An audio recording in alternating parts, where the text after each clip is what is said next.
1776 book, The Wealth of Nations, and Adam Smith, 1759, The Theory of Moral Sentiment. And these are our roles. I'm Giselle. I'm going to be playing Adam Smith, 1759. I'm Sharon. I will be your modern economist. I'm Morelli, your host. I'm Marisol Adam Smith, 1776. So let's get on on with with the the video. Welcome to the Impartial Spectator.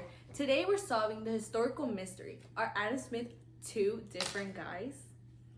Now let me introduce you to Adam Smith of 1776, the philosopher.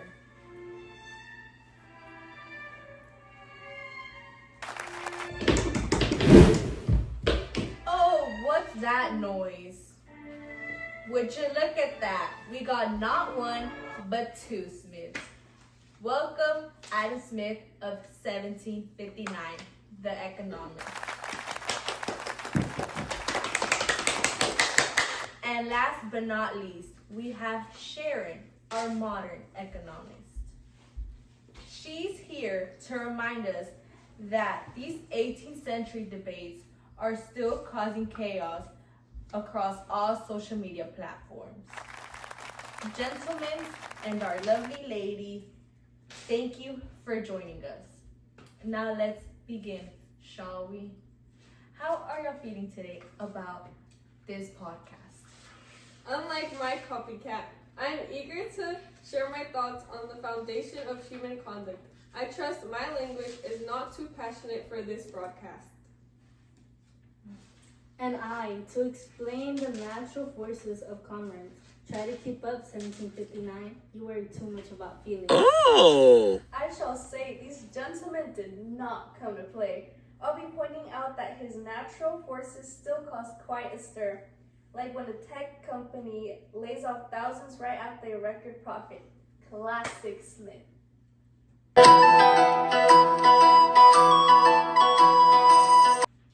Question number 1. Mr. Smith of 1759, your book tells us humans are guided by sympathy and moral feeling. How does that fit with your later claim that self-interest drives progress?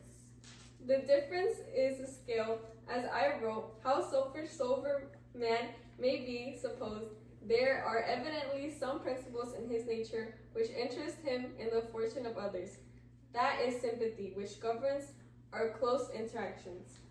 Any comments y'all would like to add? Yes, And I, to explain the natural forces. But in the great market, you deal with 1,000 of strangers.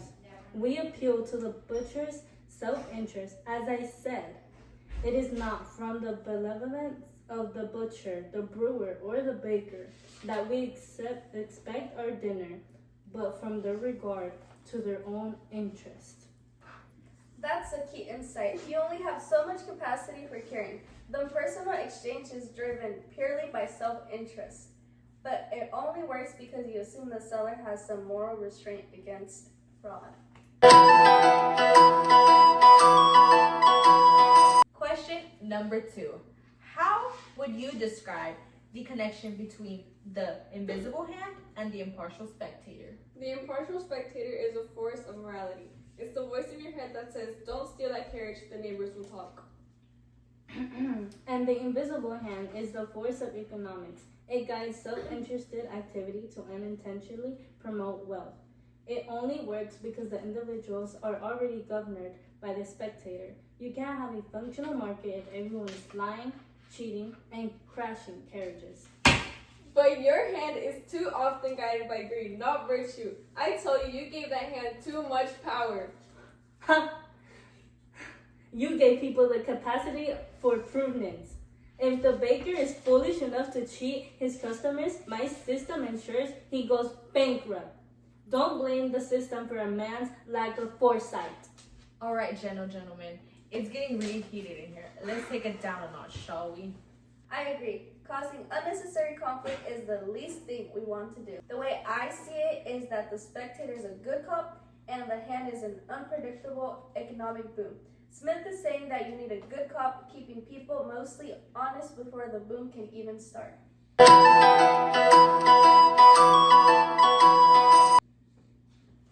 Now, let's get on to question number 3. Adam Smith of 1759, you argue that humans have a natural desire for praise and approval. How does this desire influence our behavior and our moral character? This desire is the greatest engine of virtue.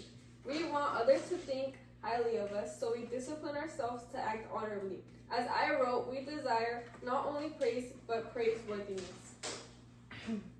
That translates to reputation. A merchant who earns the praise of his community will always win the trade. If you have a terrible reputation, your profits will sink faster than a leaky British ship. That's a brand loyalty today. Social media is the ultimate impartial spectator. A bad post can take a stock price, but a modern twist, you can buy praise through marketing and greenwashing. The market tries to commodity the moral impulse, faking praiseworthiness.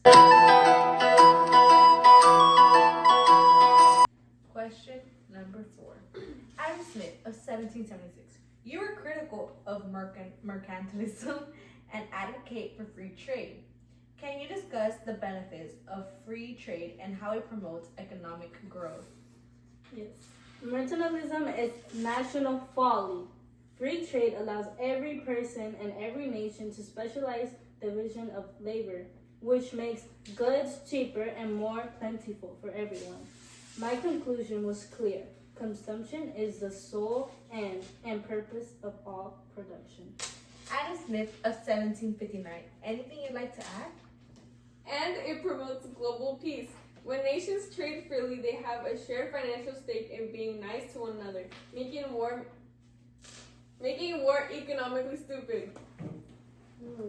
The specialization is brilliant, but we got $5 shirts made with minimum wages and environmental damage. The Economist, Smith gives us cheap goods, but the moral philosopher Smith would challenge the modern working conditions. The hand is efficient, but it often ignores the cost to the least powerful. Question number 5. Gentlemen, do you think the markets and economic growth can be aligned with moral virtues?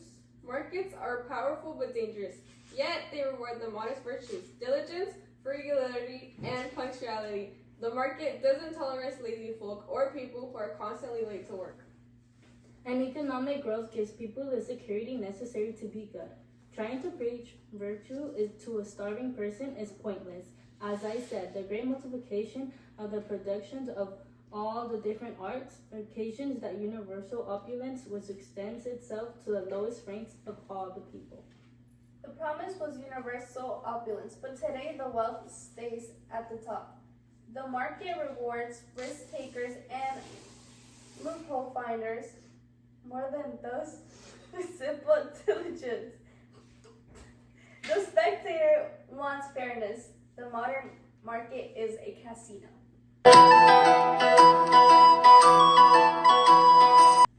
To our last and final question. Question number 6.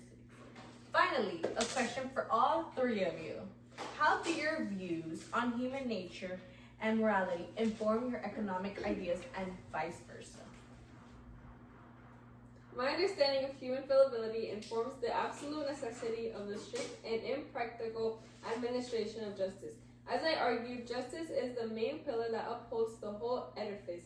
If it's removed, the great immense fabric of human society most in a moment crumble in an atom. And my economic theory provides the practical means for moral stability. I show that self-interest operating under just laws is the only viable mechanism for achieving universal comfort. It's a genius system that uses man's inherent flaws to achieve a moral outcome.